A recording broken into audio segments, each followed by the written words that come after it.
아침 해가 떠오르기도 전 이정연은 이미 주방에 서 있었습니다. 식탁 위에는 온갖 반찬이 놓여 있었고 갓 지은 밥에서는 김이 모락모락 피어올랐죠. 시계는 6시를 가리키고 있었습니다. 가족들이 일어나기 전에 모든 준비를 마쳐야 했으니까요. 특히 시어머니 오순자는 아침상이 완벽하지 않으면 온종일 잔소리를 퍼붓곤 했어요. 어휴, 김치는 왜 이렇게 짜게 담갔어? 내가 고혈압인 거 알면서. 매일 아침 듣는 오순자의 첫마디였습니다. 이정연은 묵묵히 고개를 숙였어요. 사실 김치는 시어머니가 직접 간을 봤는데도 모든 잘못은 항상 이정연의 몫이었죠. 민수야, 오늘 회사에서 중요한 미팅 있다며? 어머니가 특별히 보약 다려놨으니 먹고 가렴. 아들 박민수를 향한 오순자의 목소리는 마치 다른 사람 같았습니다. 부드럽고 자상한 어조였죠. 이정연은 그 모습을 지켜보며 무거운 한숨을 삼켰어요. 결혼 초 박민수는 다정하고 자상했던 남자였습니다. 하지만 시간이 흐를수록 어머니를 닮아갔죠. 이정연을 대하는 태도도 냉랭해졌고요. 이정연, 내 셔츠는 다렸어? 오늘 중요한 날인데. 박민수의 말투에는 질문이 아닌 명령이 담겨 있었어요. 이정연은 서둘러 다림질한 셔츠를 건넸습니다.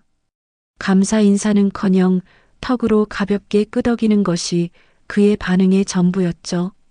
며느리, 오늘은 집안 대청소하는 날이야. 특히 창문틀 먼지 좀 제대로 닦아. 지난번엔 엉망이더라고. 오순자는 아침상을 물리며 또다시 지시를 내렸습니다. 이정연의 하루는 이렇게 시작되었어요.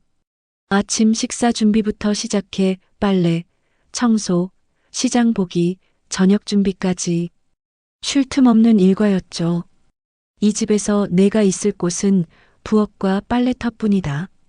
시어머니가 늘 하던 말이었어요. 처음엔 농담으로 들었지만 이제는 현실이 되어버렸습니다. 이정연은 스스로를 가족의 일원이 아닌 그저 무급 가사도우미처럼 느꼈죠. 그래도 이정연은 참았습니다. 남편을 사랑했으니까요. 언젠가는 박민수가 예전의 다정한 모습으로 돌아올 거라는 희망을 버리지 않았어요. 하지만 그 희망은 날이 갈수록 희미해져 갔습니다. 어느새 이정연의 눈가에는 깊은 주름이 자리 잡았고 한때 빛나던 눈동자는 생기를 잃어갔어요. 밤이 되어 홀로 누운 침대에서 이정연은 자신의 인생을 돌아보곤 했습니다. 대학을 나와 꿈 많던 그녀가 이렇게 될 줄은 몰랐죠. 하지만 내일도 여전히 똑같은 하루가 그녀를 기다리고 있었어요. 이정연은 깊은 한숨을 내쉬며 눈을 감았습니다. 마음속 깊은 곳에서는 작은 불씨 하나가 서서히 타오르고 있었지만 아직은 그 존재를 알지 못했어요. 어느 겨울날 아침 갑작스러운 비명소리가 집안을 뒤흔들었어요. 이정연은 급히 달려가 보니 주방 바닥에 쓰러진 시어머니 오순자가 보였습니다. 얼굴은 창백하고 입에서는 거품이 나고 있었죠. 병원으로 급히 이송된 오순자는 뇌졸중 진단을 받았어요. 의사는 상태가 심각하다며 장기간 간호가 필요할 거라고 말했습니다. 정연아, 어머니 좀 부탁해. 내가 회사 일 때문에 병간호를 매일 할 수가 없어. 박민수의 말에 이정연은 묵묵히 고개를 끄덕였습니다. 사실 선택권이 없었죠. 그렇게 이정연의 병간호가 시작되었어요. 아침부터 저녁까지 때로는 밤새 병원 침대 옆에 앉아 오순자를 돌보았습니다. 식사를 먹이고 대소변을 받아내고 욕창이 생기지 않도록 체위를 바꿔주는 일까지 모든 것이 이정연의 몫이었죠. 물 좀. 오순자가 간신히 말을 할 때마다 이정연은 서둘러 물을 가져다 주었어요. 예전에 자신을 괴롭히던 시어머니였지만 병석에 누운 모습을 보니 측은한 마음이 들었습니다. 어쩌면 이 기회를 통해 오순자의 마음도 열릴지 모른다는 생각도 했죠. 3달, 6달, 1년. 시간은 흘렀고 오순자의 상태는 조금씩 나아졌습니다. 말도 더 많이 할 수 있게 되었고 휠체어를 타고 잠시 밖에 나갈 수도 있게 되었어요. 하지만 오순자의 태도는 변하지 않았습니다. 이거 뭐야? 죽이 이렇게 묽으면 어떻게 먹어?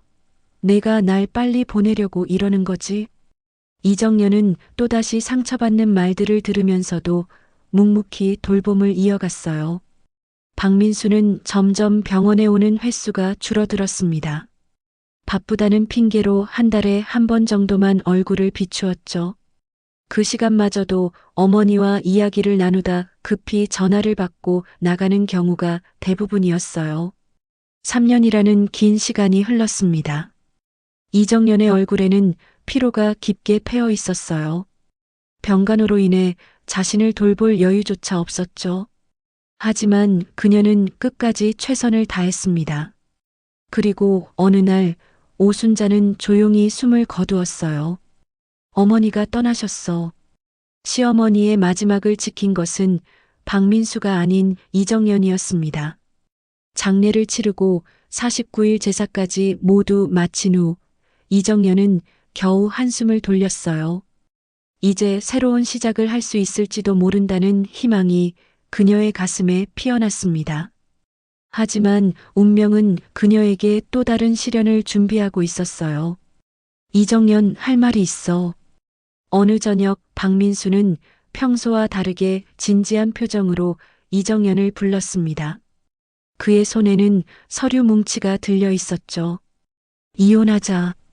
단 2마디였어요. 이정연은 자신의 귀를 의심했습니다. 3년간의 병간호를 마친 지금 그가 건넨 말은 고마워가 아닌 이혼하자였죠. 무슨 소리야? 이정연의 목소리가 떨렸어요. 그러자 박민수는 차갑게 대답했습니다. 더 이상 필요 없어.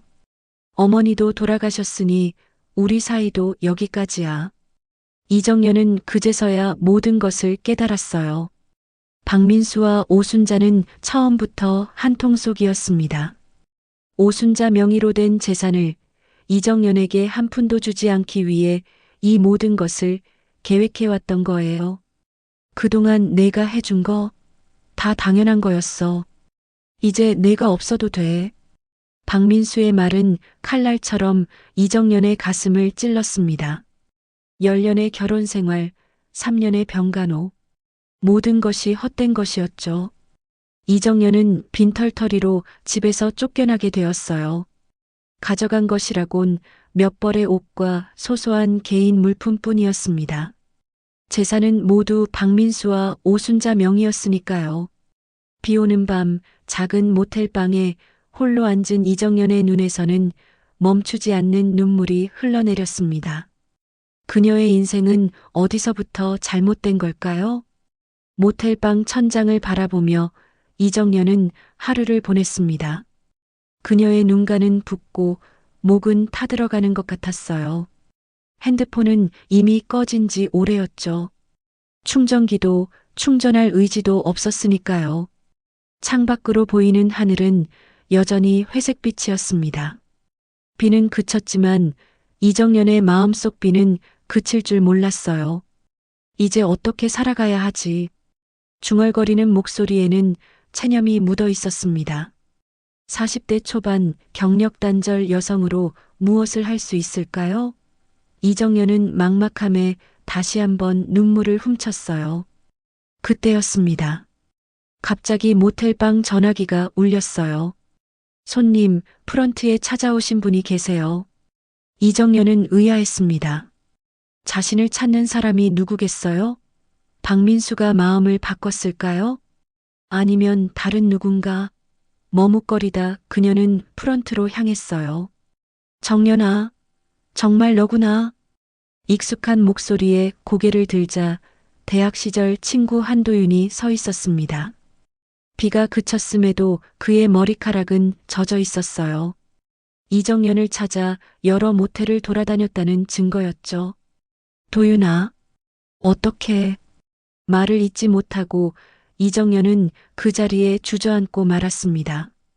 도윤은 재빨리 그녀의 곁으로 다가와 어깨를 감쌌어요. SNS로 소식 들었어. 내가 갑자기 연락이 안 되길래 걱정했지. 다행히 내 이웃이 이 근처 모텔로 왔다는 말을 해줬어. 도윤은 이정연을 데리고 근처 카페로 향했습니다. 따뜻한 차 한 잔이 놓인 테이블에서 이정연은 지난 10년간의 일들을 털어놓았어요. 도윤은 묵묵히 들어주었죠. 이정연의 이야기가 끝나자 그의 눈에는 분노가 서려 있었습니다. 정연아, 너무 억울해하지 마. 이제부터 내가 도울게. 도윤은 성공한 사업가였습니다. 대학 시절부터 친구였던 이정연이 이런 상황에 처한 것을 보고 그냥 지나칠 수 없었어요. 도윤은 이정연에게 자신의 회사에서 일할 것을 제안했습니다. 처음에는 단순한 일부터 시작하지만 차츰 그녀의 능력을 발휘할 수 있는 기회를 주겠다고 했어요. 하지만 난 아무것도 할 줄 아는 게 없어. 이정연의 말에 도윤은 고개를 저었습니다. 그렇지 않아. 내 안에는 잠재력이 가득해. 단지 억눌려 있었을 뿐이지. 도윤의 말은 이정연의 마음에 작은 불씨를 지폈어요. 오랫동안 시어머니와 남편에게 무시당하며 자신감을 잃었지만 그래도 한때는 꿈 많고 당찬 여성이었습니다. 그 모습이 아직 어딘가에 남아있을 거라는 희망이 생겼어요. 도윤아, 고마워. 이번엔 정말 다시 일어설게. 이정연의 목소리에는 결의가 담겨 있었습니다. 도윤은 미소를 지으며 그녀의 손을 꼭 잡았어요. 그날 밤 이정연은 오랜만에 편안한 잠을 잤습니다. 내일부터는 새로운 시작이 기다리고 있었으니까요. 어쩌면 이 모든 시련은 그녀를 더 강하게 만들기 위한 과정이었는지도 모릅니다. 이정연의 가슴 속에서는 복수의 불씨가 서서히 타오르기 시작했어요. 도윤의 회사에서 일을 시작한 지 한 달이 지났습니다. 이정연은 매일 아침 일찍 출근해 밤늦게 퇴근했어요. 처음에는 서류 정리와 간단한 업무부터 시작했지만 그녀의 성실함과 빠른 학습 능력은 주변 사람들의 눈에 띄기 시작했습니다. 도윤은 그런 이정연을 지켜보며 더 많은 기회를 주었죠. 정연 씨, 이번 프로젝트 회의에 함께 참석해 보는 건 어떨까요? 도윤의 제안에 이정연은 기쁘게 고개를 끄덕였어요. 회의실에 들어서자 긴장감이 몰려왔지만 그녀는 용기를 내어 자신의 의견을 조심스레 제시했습니다. 놀랍게도 그녀의 아이디어는 회의 참석자들의 호응을 얻었어요. 역시 정연 씨의 시각은 신선하군요. 이런 관점은 생각하지 못했습니다. 동료의 칭찬에 이정연은 오랜만에 성취감을 느꼈습니다. 회사 일에 적응해가는 한편 그녀는 밤마다 법률 공부를 시작했어요. 도윤이 소개해준 변호사와의 상담을 통해 이혼 과정에서 자신이 부당하게 대우받았다는 사실을 알게 되었거든요. 장기간 병간호를 했다면 분명 위자료 청구가 가능합니다. 게다가 재산 분할도 다시 검토해 볼 필요가 있어요. 변호사의 조언을 들으며 이정연은 노트에 꼼꼼히 메모했습니다. 법적 대응을 준비하는 동시에 그녀는 자산 관리와 투자에 관한 책도 찾아 읽기 시작했어요. 도윤의 도움으로 작은 투자도 시작했죠. 처음에는 소액이었지만 그녀의 판단력은 놀라울 정도로 정확했습니다. 정연아, 너 투자 감각이 타고났구나. 이렇게 계속하면 금방 경제적 독립을 이룰 수 있을 거야. 도윤의 격려에 이정연은 미소를 지었어요. 하지만 그녀의 마음 한켠에는 여전히 박민수와 오순자에게 당한 배신감이 자리 잡고 있었습니다. 그래서 그녀는 비밀리에 증거를 모으기 시작했어요. 예전에 찍어둔 사진들, 녹음해둔 대화들, 그리고 박민수가 모르게 복사해둔 서류들까지. 어느 날 이정연은 놀라운 사실을 발견했습니다. 박민수가 시어머니 생전에 회사 자금을 빼돌려 내연녀와 함께 사용했다는 증거였어요.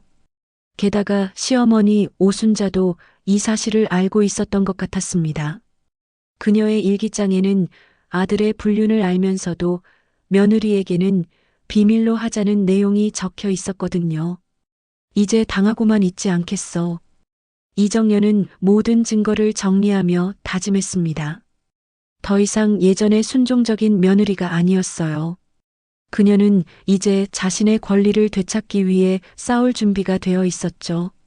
도윤은 그런 이정연의 변화를 지켜보며 든든한 지원군이 되어 주었습니다. 무슨 일이 있어도 내가 곁에 있을게. 끝까지 함께 하자.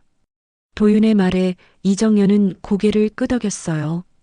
예전에는 혼자라고 생각했지만 이제는 든든한 지원군이 있었습니다. 그녀의 눈에는 이제 두려움 대신 결연한 의지가 빛났어요. 복수의 계획은 서서히 구체화되고 있었죠. 이정연은 더 이상 희생양이 아니었습니다.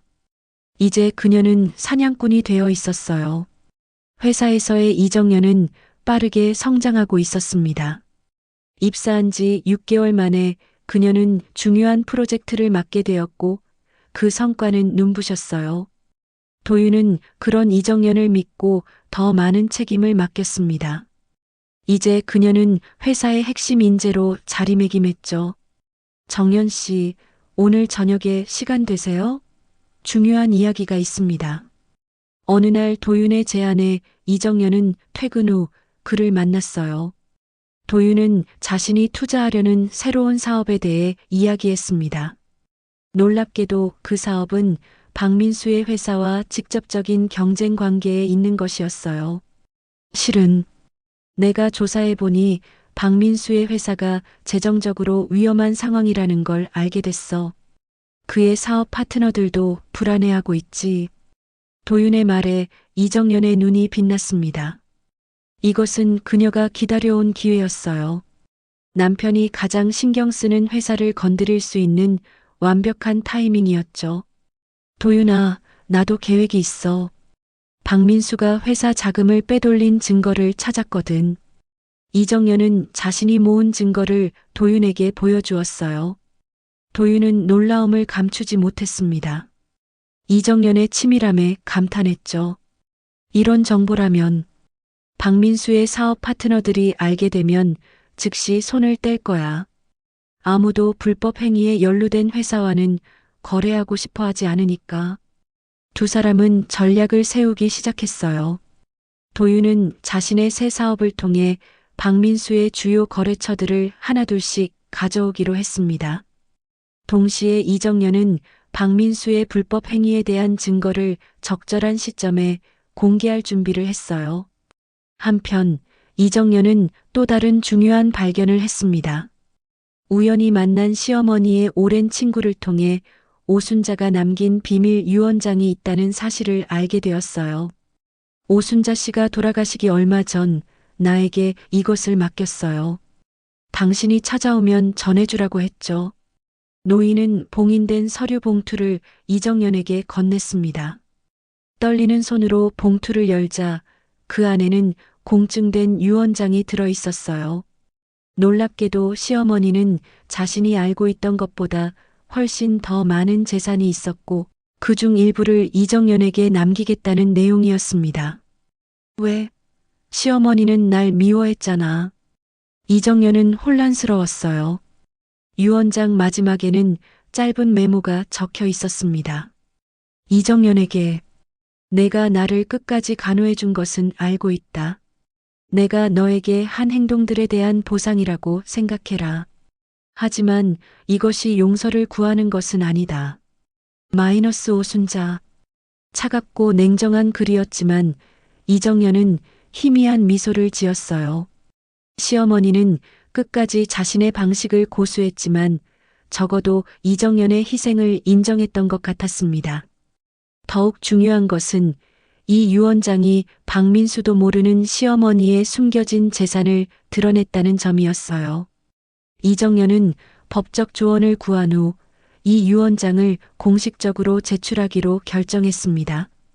그러던 중 이정연은 박민수가 새로운 여자와 결혼을 준비하고 있다는 소식을 들었어요. 그 여자는 재벌가의 딸로 박민수에게는 사업 확장의 기회를 의미했죠. 아직 이혼한 지 1년도 안 됐는데 정말 뻔뻔하군요. 이정연은 차가운 미소를 지었습니다. 이제 그녀의 계획에 마지막 퍼즐 조각이 맞춰졌어요. 박민수의 새 결혼을 망치는 것. 그것은 단순한 복수를 넘어 그가 가장 원하는 것을 빼앗는 행위였죠. 이제 시작이야. 내가 얼마나 많이 변했는지 내가 곧 알게 될 거야. 이정연의 눈에는 단호한 결의가 담겨 있었습니다. 반격의 서막이 오르고 있었어요. 한 달 후 박민수의 인생은 급격한 변화를 맞이했습니다. 아침 신문을 펼친 그의 얼굴이 창백해졌어요. 일면 기사에는 그의 회사가 대규모 탈세와 횡령 혐의로 조사받고 있다는 내용이 실려 있었죠. 박민수는 곧바로 회사로 달려갔습니다. 그곳에는 이미 수사관들이 자료를 압수하고 있었어요. 박민수 사장님, 저희는 검찰청 소속 특수부 수사관입니다. 회사 자금 유용과 관련해 조사 중이니 협조해 주시기 바랍니다. 수사관의 말에 박민수는 당황했습니다. 어떻게 이런 일이 벌어진 걸까요? 그는 자신의 비밀스러운 금융거래가 절대 드러나지 않도록 조치해 놓았다고 생각했으니까요. 하지만 모든 증거는 이미 검찰에 넘어간 상태였어요. 이정연이 수개월에 걸쳐 조용히 모은 자료들이었죠.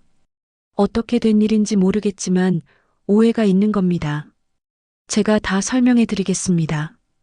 박민수의 변명은 소용없었어요. 수사가 진행되면서 그가 시어머니 오순자의 병원비로 지원받은 회사 복지, 자금을 내 연녀와의 여행과 명품 구매에 사용했다는 사실이 밝혀졌습니다. 이 소식은 순식간에 업계 전체에 퍼졌어요. 박 사장, 미안하지만 우리 회사는 당신과의 계약을 취소하기로 했습니다. 이런 스캔들에 연루되고 싶지 않네요. 주요 거래처 하나가 계약을 파기했고 곧이어 다른 거래처들도 줄지어 계약을 취소했습니다. 박민수의 회사는 급격히 추락하기 시작했어요. 주가는 바닥을 쳤고 투자자들은 줄줄이 이탈했죠. 그런 와중에 박민수에게 또 다른 충격이 기다리고 있었습니다. 그의 약혼녀가 갑자기 연락을 끊은 것이었어요. 박민수는 다급히 약혼녀의 집을 찾아갔지만 그녀의 아버지만 나타났습니다. 우리 딸이 당신 같은 사람과 엮이길 원치 않소. 약혼은 취소되었습니다. 다시는 우리 집에 찾아오지 마시오. 재벌가의 문전박대를 당한 박민수는 땅이 꺼지는 것 같았어요. 사업적 타격에 이어 결혼마저 물거품이 되었으니까요. 하지만 불행은 여기서 끝나지 않았습니다. 다음 날 박민수의 내연녀 역시 그를 떠났어요. 그동안 박민수가 선물해준 명품과 보석들을 모두 챙겨서 말이죠. 미안해요, 오빠. 하지만 난 빈털털이랑 만날 생각은 없어요. 잘 지내요. 그렇게 박민수의 주변은 하나둘씩 무너져 내렸습니다. 회사는 파산 위기에 놓였고 연인은 떠났으며 그가 그토록 열망하던 재벌가와의 결혼도 물거품이 되었어요. 박민수는 이 모든 일이 누구의 소행인지 의심했지만 확신할 수 없었습니다. 어느 날 밤 술에 취해 집으로 돌아오던 박민수는 현관 앞에서 한 봉투를 발견했어요. 그 안에는 오순자의 비밀 유언장 사본이 들어 있었습니다. 그리고 짧은 메모가 있었죠. 내가 몰랐던 어머니의 비밀이야. 모든 일은 인과응보란다. 마이너스 이정연. 박민수는 충격에 휩싸였어요. 모든 것이 이정연의 계획이었다는 사실을 깨달은 것입니다. 그가 그토록 무시하고 학대했던 여성이 이제는 그의 인생을 송두리째 무너뜨렸죠.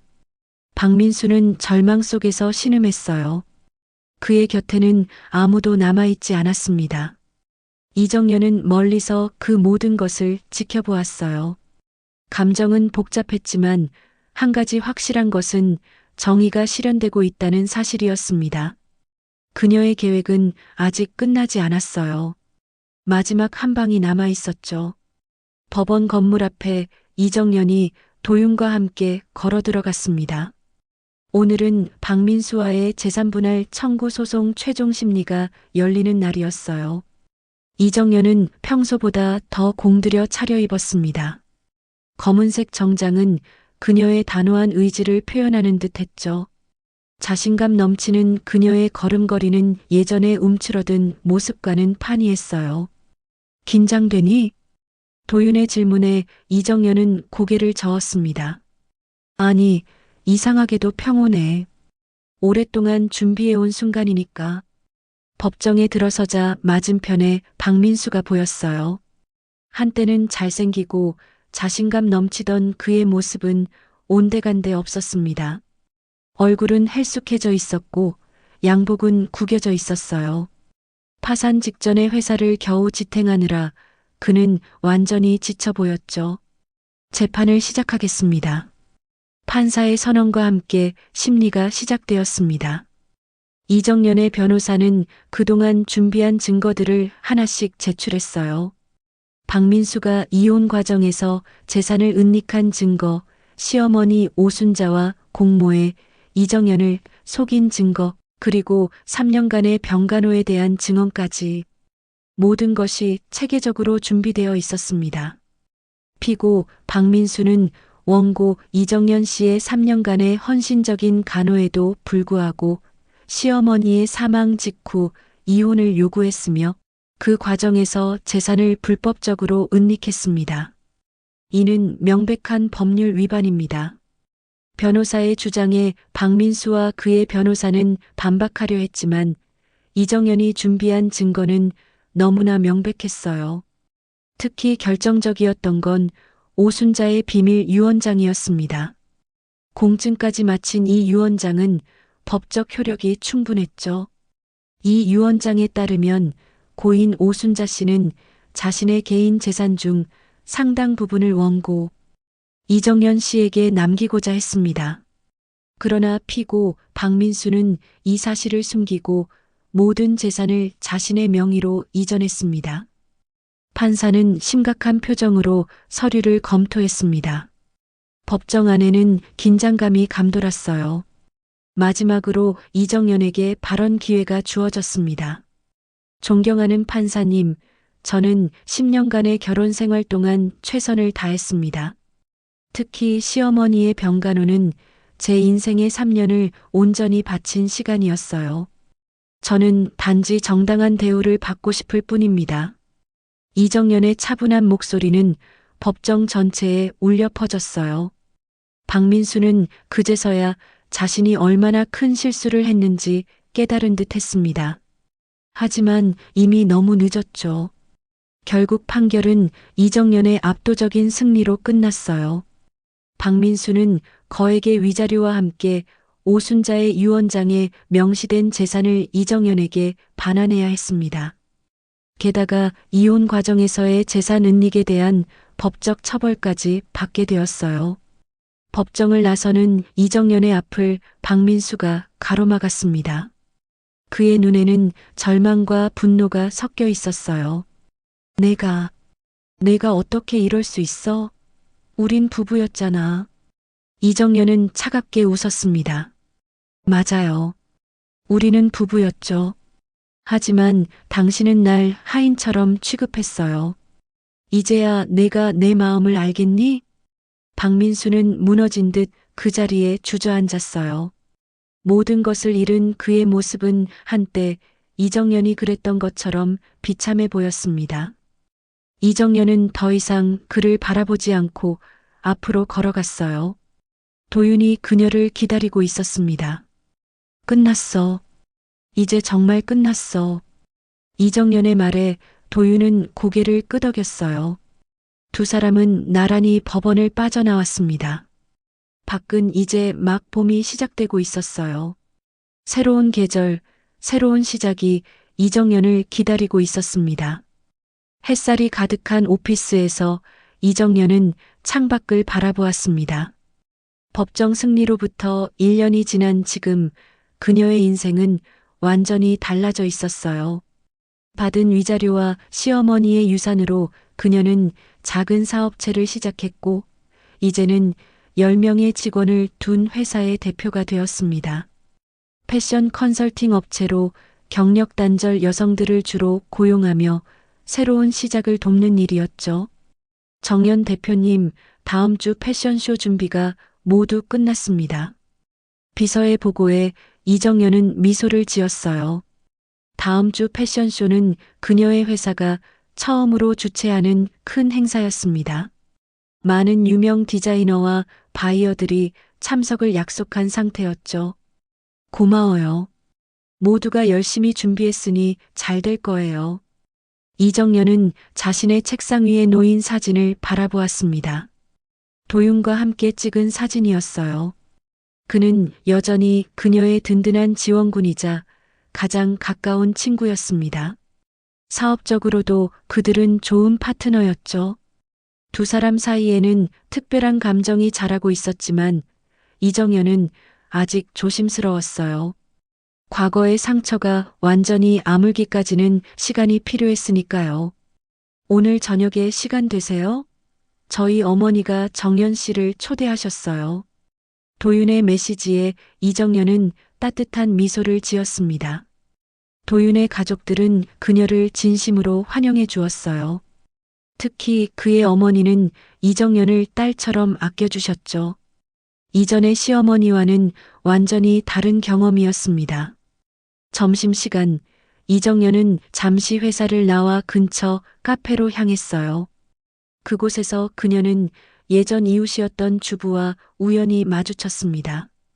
정연 씨, 정말 오랜만이네요. 소식 들었어요. 회사도 차리고 정말 대단해요. 이웃의 진심 어린 칭찬에 이정연은 고개를 숙였습니다. 감사해요. 그런데 민수 씨는 어떻게 지내나요? 이정연의 질문에 이웃은 잠시 머뭇거렸어요. 글쎄요. 많이 힘들어한다고 들었어요. 회사도 결국 파산했고 지방으로 내려갔다는 소문이 있어요. 아무도 정확히 어디 있는지 모르죠. 이정연은 담담하게 이 소식을 받아들였습니다. 박민수에 대한 분노와 원망은 이미 그녀의 마음에서 사라진 지 오래였어요. 이제 그녀는 자신의 삶에 집중하고 있었죠. 저녁, 도윤의 어머니 댁에서 열린 식사 자리는 따뜻했습니다. 도윤의 가족들은 이정연을 진심으로 대해주었고 그 자리에서 이정연은 오랜만에 진정한 가족의 의미를 느꼈어요. 정연아, 우리 아들을 잘 부탁해. 이 녀석이 너무 일만 하다가 큰 병 날까봐 걱정이야. 도윤의 어머니가 농담처럼 건넨 말에 모두가 웃었지만 이정연과 도윤의 눈빛은 잠시 허공에서 마주쳤습니다.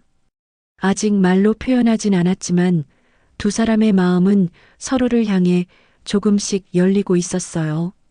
집으로 돌아가는 길, 달빛이 비치는 한강변을 거닐며 이정연은 지난 시간을 되돌아보았습니다. 모진 고통과 배신, 그리고 그 후의 복수와 승리까지 모든 순간이 지금의 그녀를 만들었죠.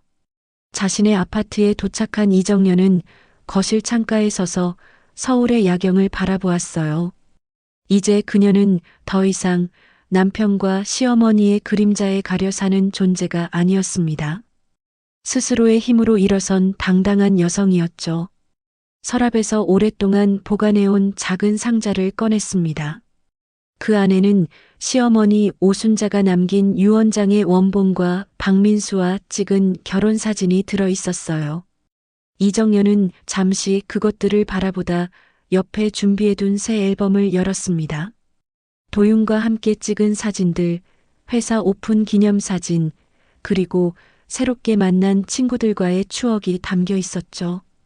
이정연은 과거의 상자를 닫고 새 앨범 위에 올려놓았어요. 과거는 그녀를 더 강하게 만들어준 소중한 경험이었지만 이제는 새로운 기억들로 채워나갈 시간이었습니다. 이제 내가 나를 위해 웃을 차례야. 이정연의 입가에 미소가 번졌습니다. 창밖으로 보이는 도시의 불빛처럼 그녀의 미래는 밝게 빛나고 있었어요. 여러분, 이 이야기는 인생의 역경을 이겨내고 자신의 가치를 되찾은 한 여성의 여정이었습니다. 누구나 살면서 좌절과 배신을 경험할 수 있지만 중요한 것은 그 후에 어떻게 일어서느냐 하는 것이죠. 이정연처럼 용기를 내어 새로운 시작을 향해 나아가는 여러분의 모습을 응원합니다. 이 이야기가 마음에 드셨다면 좋아요와 구독 부탁드립니다. 여러분의 소중한 댓글도 큰 힘이 됩니다. 다음 이야기에서 또 만나요.